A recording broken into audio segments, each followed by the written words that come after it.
So WSP ATRs are critical for us because they help us attain labor market intelligence information directly from our employers through getting information at the employee level. So that's very critical to allow us as the MICT SETA to be able to profile our 5 subsectors to understand skill shortages, skills gaps, top-up skills that our employers might require. So this helps us design or implement learning programs that are relevant for the sector.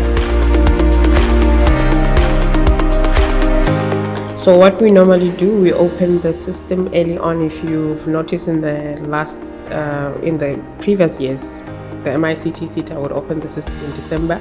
This year we've opened it in late January, but because to allow us to make updates on the system, any changes that would have made the updates on the system to allow our SDFs enough time to actually start working on the form, so that by the end of April they would have covered all they needed to cover before the closing date.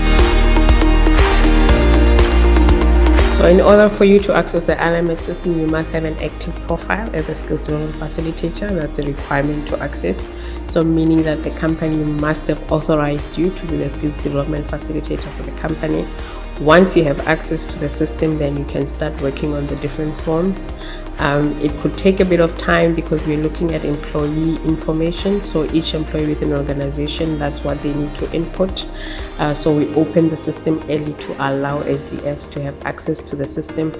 I must also add that it's the employer's responsibility to make sure that the correct SDF has access to the company information on the system. We find that with employers who use external SDFs, sometimes there is a gap in the information that we share and the submission deadlines, resulting in companies missing the deadline. So it's every employer's responsibility to make sure that they have an XDF that is active on our system who will submit. I think the important thing here is to start early. As soon as we open the system, you should also start working on your WSP ATR. If you're a large company, we would also advise you to add a secondary SDF. This is the person who will be your assistant in making sure that all the information that we require on the system are there. So what we've noticed and also through the research is how fast-paced technology skills have actually gone in the last 3 years. Like it's almost impossible to catch up. So when I mean catch up, I mean in terms of qualification development.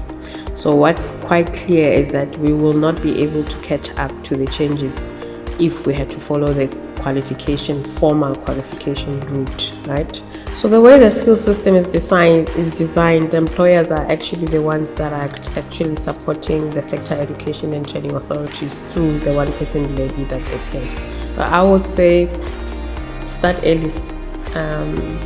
Make sure that you start with the WSP ATR early, and make sure that the money works for you. Make sure that the 1% that you would have contributed to the skill system works for you. So how you make it work is making sure that you submit your WSP ATR and making sure that the information that is contained in the WSP ATR is actually accurate and correct, because that information will help us align our training interventions and learning programs to what the industry needs and to what the industry demands. Also for employers, we know for some of our employers the WSP ATR serves towards their BBBE points.